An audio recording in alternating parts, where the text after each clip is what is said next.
Hello friends, chemistry second sem unit 2 chapter 3 carbonyl కాంపౌండ్స్లో important questions చూద్దాము. దాన్ని ఎట్లా ఎగ్జామ్లో రాయాలో, ఎట్లా గుర్తుపెట్టుకోవాలో చూద్దాం. సో లిస్ట్ ఆఫ్ క్వశ్చన్స్, దీంట్లో ఎక్కువ ఇంపార్టెంట్ ఉన్న questions క్లెమెన్సెన్స్ and Wolff Kishner reduction. పేర్లు వెరైటీగా ఉన్నాయి, కానీ గుర్తుపెట్టుకోవాల్సింది ఎక్కువ ఏంటంటే రిడక్షన్ రియాక్షన్స్. అంటే ఇవి రెండు కూడా రిడక్షన్ అంటే తగ్గించుకోవడం, రెండిటికి కూడా అదే మెయిన్ ఎయిమ్. ఆ మెయిన్ ఎయిమ్ ఏంటో ఇప్పుడు చూద్దాం. So first write the reactions of Clemmensen's and Wolff Kishner reduction reactions. Only reactions రాయమనే ఇచ్చాడు క్వశ్చన్. ఇక్కడ జస్ట్ ఆ రియాక్షన్ ఎక్స్ప్లెయిన్ చేసి ఒక ఎగ్జాంపుల్ ఇస్తే సరిపోతుంది. సో క్లెమెన్సెన్ రిడక్షన్, వీటిని ఎట్లా గుర్తుపెట్టుకోవచ్చు అంటే carbonyl compounds weight loss program start చేసినట్టు గుర్తుపెట్టుకోండి. అంటే ఏంటి అంటే కార్బొనిల్ కాంపౌండ్స్, ఏ కార్బొనిల్ కాంపౌండ్ అయినా ఆల్డిహైడ్ కావచ్చు, కీటోన్ కావచ్చు, దాంట్లో ఎక్కువ వెయిట్ ఉన్న యాటమ్ ఏంటి అంటే oxygen.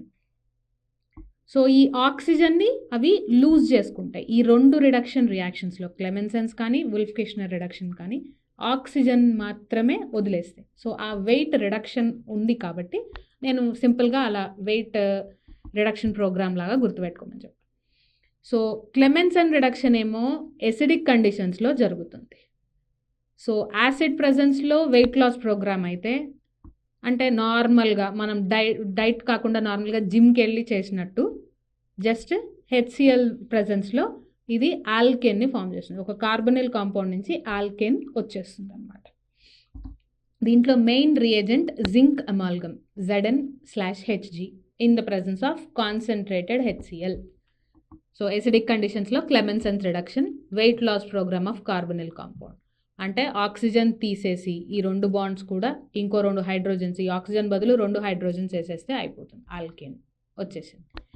So next Wolff Kishner reduction. ఇది కూడా సేమ్, కాకపోతే బేసిక్ కండిషన్స్లో జరుగుతుంది. ఇది ఎలాగంటే basic conditions and heat, strong basic conditions and heat. So ఇది ఎట్లా అంటే ఇంటర్మీడియట్ ఫాస్టింగ్ చేస్తున్నాము ఇప్పుడు, బాగా ఫేమస్ కదా ఇంటర్మీడియట్ ఫాస్టింగ్. అంటే ఏంటి, ఎప్పుడో పొద్దున ఒక్కసారి, రోజుకు ఒక్కసారే తింటారు వాళ్ళు, కంప్లీట్ మీల్ అనేది రోజుకు ఒక్కసారే తింటారు. సో అట్లా చేస్తే ఒకవేళ అది వుల్ఫ్ కిష్నర్ రిడక్షన్. సో దీంట్లో reagents hydrazine, NH2 and KOH, any strong base. KOH ఒకటే కాకపోతే NaOH కూడా యూజ్ చేయొచ్చు. And in the presence of heating కూడా జరుగుతుంది. ఇక్కడ మనకు వచ్చేది, ఇక్కడ కూడా సేమ్ ప్రోడక్ట్ ఆల్కేన్. సో ఇక్కడ కూడా ఆక్సిజన్ వెళ్ళిపోయి ఆల్కేన్ వచ్చేస్తుంది, హైడ్రోజన్స్ వచ్చేస్తాయి ఆ ప్లేస్లో. సో ఇక్కడ రెండు హైడ్రోజన్స్ ఇక్కడే అటాచ్ అయిపోతాయి. ఈజీ కదా, అర్థమైంది కదా అందరికీ. సో ఇక్కడ ఎక్స్ట్రా స్టెప్స్ ఇచ్చారు. ఇవన్నీ ఏం గుర్తులేకపోయినా అట్లీస్ట్ ఈ కార్బొనిల్ కాంపౌండ్ NH2, ఈ రియాక్షన్ ఇది కూడా, ఈ రియేజెంట్స్ కూడా ఇక్కడే కింద రాసేసి డైరెక్ట్గా ఇక్కడ ఇది రాస్తే అయిపోతుంది. అట్లా కూడా గుర్తుపెట్టుకోవచ్చు, simple. So weight loss programme, జిమ్కి వెళ్ళి వెయిట్ లాస్ చేస్తే క్లెమెన్సెన్స్ రిడక్షన్, ఇంటర్మీడియట్ ఫాస్టింగ్ చేస్తే వుల్ఫ్ కిష్నర్ రిడక్షన్. ఈజీ కదా. సో నెక్స్ట్ ఇదే క్వశ్చన్ లాంగ్ ఆన్సర్లో అడిగారు. లాంగ్ ఆన్సర్లో ఎలా అడిగారు, explain Clemmensen reduction, Wolff Kishner reduction with mechanism కూడా రాయమని అడిగారు. సో ఆల్రెడీ మనం క్లెమెన్సెన్ రిడక్షన్ ఏంటి, వుల్ఫ్ కిష్నర్ రిడక్షన్ ఏంటి, రియాక్షన్స్ సహా నేర్చుకున్నాం. ఇప్పుడు మనం ఏం చేస్తాం, మెకానిజం ఎలా ఫామ్ అయిందో కూడా చెప్తాం. ఏం చేస్తుంది, ఫస్ట్ స్టెప్లో acidic medium activates carbonyl group activate అవుతుంది. జింక్ అమాల్గమ్ ఎలక్ట్రాన్స్ని కార్బన్ అంటే డబుల్ బాండ్ O అటాచ్ అయి ఉన్న కార్బన్కి ట్రాన్స్ఫర్ చేస్తుంది. దానివల్ల ఈ బాండ్స్ రెండు బ్రేక్ అయిపోతాయి. దెన్ ఆ తర్వాత వాటర్ లాస్ జరిగి ఆల్కేన్ ఫామ్ అవుతుంది. తర్వాత ఎలక్ట్రాన్స్ కంటిన్యూస్గా ట్రాన్స్ఫర్ అవుతాయి, అప్పుడు ఆల్కేన్ ఫామ్ అవుతుంది. చూడండి ఎట్లా జరుగుతుంది.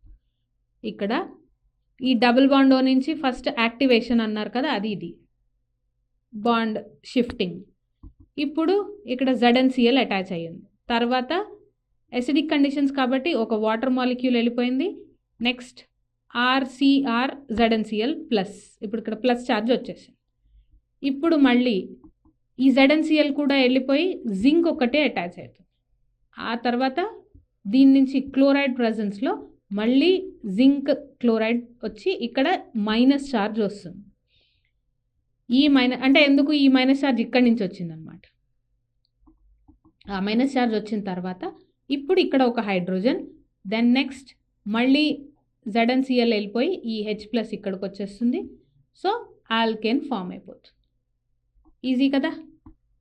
ఇవి 2-3 సార్లు రాస్తే ఈజీగా వచ్చేస్తాయి. మీరు ఒక్కసారి ఒక 2-3 టైమ్స్ బాగా కంటిన్యూస్గా దాన్ని రాయండి, ఈజీగా వచ్చేస్తుంది. వుల్ఫ్-కిష్నర్ రిడక్షన్ చెప్పాం కదా ఇందాక. ఇది ఏంటి?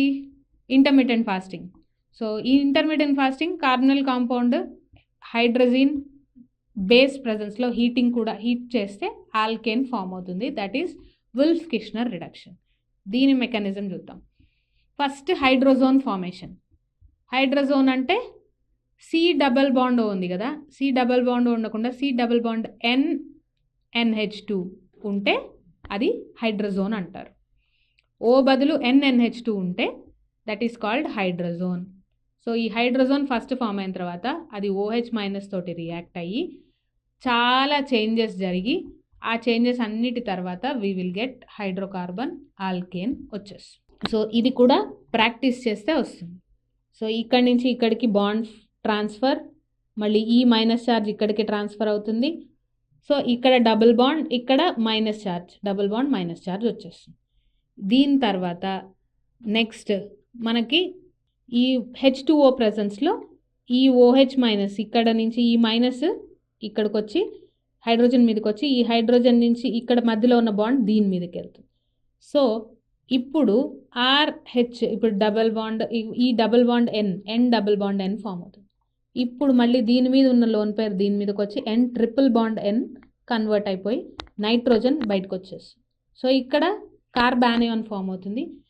కార్బానియాన్ ఫామ్ అయిన తర్వాత ఒక H+, ఇక్కడ నుంచి ఒక H+ వచ్చి H2Oలోంచి we will get the alkane. ఈజీగా గుర్తుంది కదా. 4 సార్లు ప్రాక్టీస్ చేస్తే అదే వచ్చేస్తుంది. చాలా సింపుల్, కష్టమేం లేదు. అట్లీస్ట్ మీరు ఇందులో డెఫినిషన్స్, మెకానిజం ఇలా జరుగుతుంది అని ఎక్స్ప్లెయిన్ చేసిన ½ మార్క్స్ పడిపోతాయి. సో 12 మార్క్స్లో అట్లీస్ట్ మీకు 6-7 మార్క్స్ వచ్చేస్తాయి.